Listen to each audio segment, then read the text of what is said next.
มื้อนี้จะพาทุกท่านมาเบิ่งทีมงานโครงการกสิกรรมเพื่อโภชนาการระยะ2ลงมาแนะนำเทคนิคและการปลูกหวายต้นให้กับชาวบ้านสบายจะรอดโห้ยพูดคนจะตกปลาจะห้อง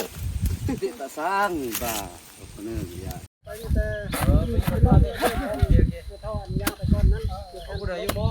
ดินสนานอยู่แต่ดินสนานนี่ก็เราก็สวดเทคนิคในการควบคุมพอเขาปลูก2 คูณ2 คูณ 3 เมตรระยะห่างระหว่างต้นมันเป็น2 เมตรระยะห่างระหว่างแถวมัน3 เมตรเกินมา2 คูณ 3อันนี้จะเป็นเขาควบคุมในนั้นใช่ไหม30 คูณ 30แล้วเอาคุณคอกใส่คุณคอกอะไรมันคุณไก่แล้วคุณทิ้งหัวประมาณ 0.5 กิโลเนาะใส่เลยใส่เลยกิโลโอเคเอาอันใส่เอาทำเดี๋ยวนี่มันดูอันนี้แขกไม่ต้องเลยว่าแขกขนาดเพราะว่าหลักการมันต้องเป็นอันนี้อย่างอันนี้เนาะต้องนะใส่ตื้นบอกดินซีกเลยเอาไปหลังจากเขากะเกียมคุมเวลาจะปลูกแล้วมันเขาอันไหน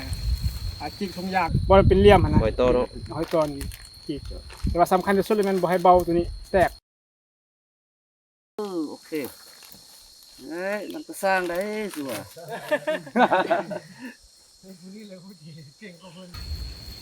พอเฮ็ดคุมใหญ่นี้เอิ้นว่ามันสิขยายตัวไวเวลาฝนตกน้ำมันจะมาอังทีนี้อังมันก็บ่ตายน้ำท่วมมาข้างๆมันก็บ่ตาย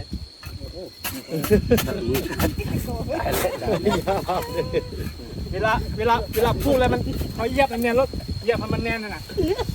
เหยียบมันแน่นรถเ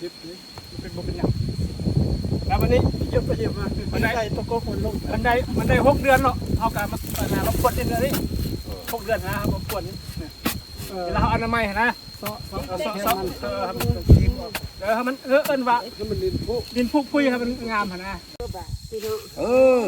ใส่เสียบเสียบใส่แล้วเอาอันนี้ใส่บ้านเนี่ยถือว่าไม้ไว้แล้วเฮ็ดถึงนั้นถ้าว่าเป็นส่วนใหญ่ๆเขาเลี้ยวมานี่มันสิตัวใดบ่ได้ปลูกนี่สิบ่มีอันนี้เขาเลี้ยวไปสามารถกวดได้แต่ถ้าบ่เห็นอันนี้แล้วโอ้คุ้มนะแสดงว่าบ่ได้ปลูกเนาะ